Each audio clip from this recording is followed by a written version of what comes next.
আসসালামু আলাইকুম রহমতুল্লাহি ওবারাকাতুহু।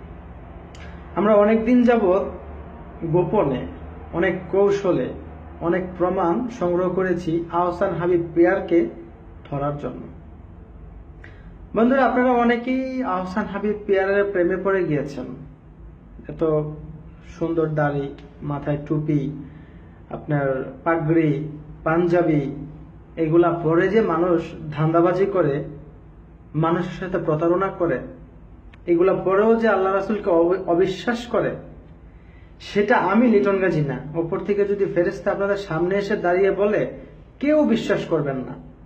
ঠিক তাই না? সেই জন্য আমি লিটন গাজী অনলাইনে তাকে নিয়ে এখন পর্যন্ত কোনো কথাবার্তা বলিনি। আজকে বললাম, সমস্ত ডকুমেন্ট, সমস্ত প্রমাণাদি আমাদের হাতে এসে পৌঁছিয়েছে, আরো আগেই পৌঁছিয়েছে। আমি চেয়েছিলাম এটা মিডিয়াতে আসতে, আমি চেয়েছিলাম বাংলাদেশ প্রশাসন যাতে এই জিনিসটা দেখে বা লক্ষ্য করে বা তাদের হাতে গিয়ে পড়ে। ধন্যবাদ ডিবি সদস্য যারা আছেন, তারা অনেক সূক্ষ্মভাবে এটা যাচাই বাছাই করেছেন, ধরেছেন। এখনো পর্যন্ত আপনারা যারা আছেন, অনলাইন যারা আছেন, তারা বিশ্বাস করতে বাধ্য হচ্ছেন না বা বিশ্বাস করতে পারছেন না। আমি লিটন গাজী, আমার কাছে সব খবর, সব নিউজ অনেক আগেই আসে অনেকের বিরুদ্ধে। এটা বড় কথা না, আমি প্রমাণ ছাড়া কথা বলি না, প্রমাণ না দিয়ে কিছু বলি না। এই আহসান হাবিব পেয়ার সৌদি আরব থেকে অন্যান্য দেশে যারা আছে, মেয়েদের সাথে সম্পর্ক লিপ্ত হয়, প্রেম করে, জানরে পাখিরে বুইলা বুইলা ইমোসেক্স তো করেই, ওগুলো রেকর্ডও আছে। তারপরে মেয়েদের থেকে 20,000 30,000 টাকা অনেকভাবে নিয়েছে। সমাজের অনেক অনেক ঘটনা আছে যেগুলা তুলে ধরে আপনাদের সামনে এবং অ্যাকাউন্ট নাম্বারটা দিয়ে দেয়। আপনারা ওই অ্যাকাউন্টে টাকা পাঠাবেন, সেই ক্ষতিগ্রস্ত বা গরিব যারা, তাদেরকে টাকা দেবে বলে এই আহসান হাবিব পেয়ার সমস্ত পৃথিবী যত বাঙালি আছে বা অনেক যারা আছে, টাকা তোলে। 1% দেয় গরিবকে, আর বাকিটা সে রেখে দেয়। সে একজন গরিব ঘরের সন্তান, সে এতিমখানায় মানুষ হয়েছে, বড় হয়েছে, আজকে তার কোটি কোটি টাকা। এই যে গত ঈদে বস্তা ভরে কোটি কোটি টাকা উঠিয়েছে। এটা কে বলেছে? তার ক্যামেরাম্যান বলেছে। সে দুদিন পর পর ক্যামেরাম্যান চেঞ্জ করে, তার রুমের ভিতরে 4টা ল্যাপটপ।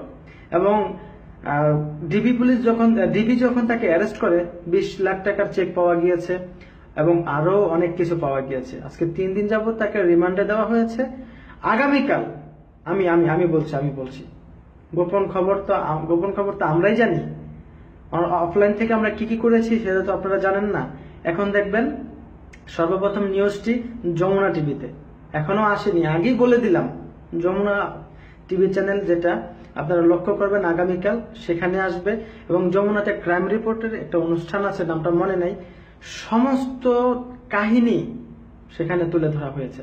আমরা ওই রিপোর্টারের কাছে সবকিছু তুলে দিয়েছি, তাই সে রিপোর্ট করেছে।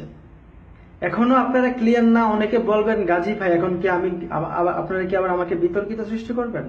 তো আপনাদের কাছে হাত জোর করে বলছি, প্লিজ 2-1 দিন সময় দিন।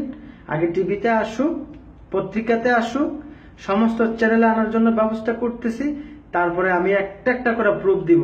আমার কাছে 3-4টা প্রুফ আসার পরও আমি তাকে ধরি নাই, কারণ সে এরকম ভালোবাসা নিয়েছে মানুষের কাছ থেকে। 2-4টা প্রুফ প্রমাণ করলে আপনারা বিশ্বাস করবেন না। তাই প্রশাসন দিয়ে, মিডিয়া দিয়ে আগে প্রমাণ করালাম, কারণ এমন জনপ্রিয় লোককে ধরতে হলে টিভি চ্যানেল এবং আপনার সাংবাদিক এবং আপনার পুলিশ প্রশাসনদেরকে দিয়ে এটা খুঁটিয়ে ঘটনাটা আপনাদের সামনে যখন তুলে ধরবো, তার লিটন গাজী তখন কি হবে না, বিতর্কিত হবে না। তারপরে তার প্রমাণগুলা আপনাদের সামনে তুলে ধরবো। আশা করি বুঝতে পেরেছেন। এই আহসান হাবিব পেয়ার আল্লাহকে বিশ্বাস করে না, নবীকে বিশ্বাস করে না। আল্লাহর কসম খেয়ে বলছি, তার এগুলা দেখছেন, এগুলো হচ্ছে সাজানো, এগুলো সব হচ্ছে তার মুখোশধারী বদমাইশি। এবং অনেক মেয়ের কাছ থেকে সে টাকা নিয়েছে। এখন আমি ওই মেয়ে যারা ওর কাছ থেকে বিক্রির শিকার হয়েছে, তোমরা আমার ইনবক্সে আসো, নো প্রবলেম, সমস্ত প্রমাণ দাও, কত টাকা নিয়েছে তোমাদের কাছ থেকে। প্রত্যেকে আমার কাছে আসো, তোমরা হিজাব করো, তোমাদের চেহারা যাতে না দেখা যায়, প্রত্যেকের কথা আমি প্রকাশ করবো। অনেক প্রমাণ আমার কাছে এসে পৌঁছিয়েছে, একটা একটা করে দেব। তো বন্ধুরা, একে যারা অন্ধবিশ্বাস করছেন, প্লিজ আগে জানবেন, তারপরে মন্তব্য করবেন। আমাকে সময় দিন, আমি যা বলছি একটা মিথ্যা যদি প্রমাণ করতে পারেন, অনলাইন থেকে চলে যাব। চ্যালেঞ্জ করলাম, অনলাইন থেকে চলে যাব।